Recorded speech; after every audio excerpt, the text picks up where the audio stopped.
बोल भर्तृ बाबा की। भारतीय यूनियन बैनर के नीचे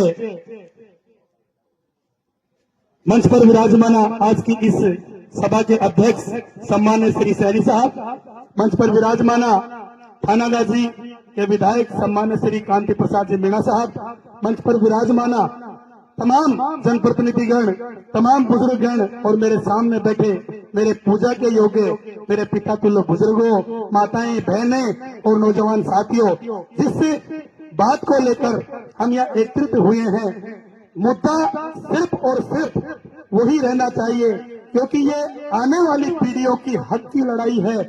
आपने अपना जीवन निकाल लिया, लेकिन आने वाली पीढ़ी को आप क्या जवाब देंगे, इस बारे में हम यहाँ एकत्रित हुए हैं। मैं सिर्फ और सिर्फ इसी मुद्दे पर बात करूंगा और सुझाव भी आप लोगों को दूंगा। अगर संघर्ष समिति को लगे तो सुझाव माने, नहीं तो मेरा सुझाव मेरे पास है। मैं पहली बात तो ये कहना चाहूंगा कि थानागाजी की जो संघर्ष समिति बनी हुई है और किसान बैनर के नीचे हम आज ये मीटिंग कर रहे हैं, इन दोनों को एक हो जाना चाहिए, क्योंकि दोनों का मकसद एक है, अलग अलग नहीं है। एक दिन थानागाजी बंद करेंगे, एक दिन भर्तृ जी बंद करेंगे, एक दिन माधुगढ़ बंद करेंगे, तो आपका आंदोलन सफल होने वाला नहीं है। आपको दोनों को मिलकर, थानागाजी और इधर की संघर्ष समितियों को मिलकर एक मंच के नीचे आकर संघर्ष करने का आप एक लाइन में प्रस्ताव पास करें। दूसरा मेरा निवेदन यह है कि जो रोड को लेकर और जो वन विभाग की जमीनों को लेकर ये जो किसान यूनियन और ये धरना प्रदर्शन की हम बात कर रहे हैं, 3 बजे तक का आपने समय दिया है।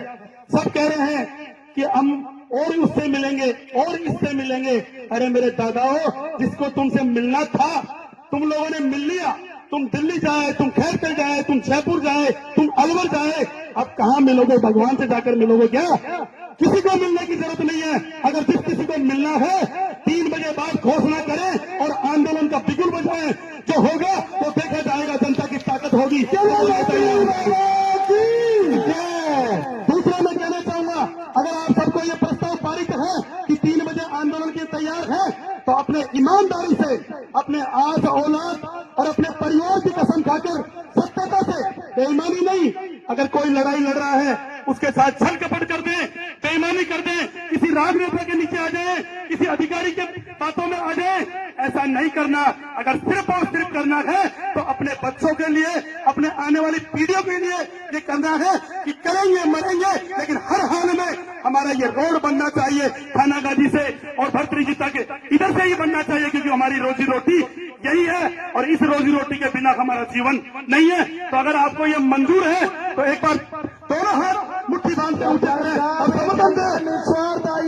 आप आने वाले समय में मैं सब राजनेताओं से, सब जनप्रतिनिधियों से और सब बुजुर्गों से ये कहना चाहता हूं कि पंतु किंतु का समय गया। जाता जाता सारी डीपीआर तैयार हो गई, सारे प्रस्ताव बन गए। आप मीटिंगें करते रहेंगे, समय देते रहेंगे और रोड उधर से बन जाएगा। आप कुछ नहीं कर पाएंगे, कुछ नहीं कर पाएंगे मेरे भाइयों। इसलिए मैं आपसे कहना चाहता हूं कि समय कुछ नहीं है।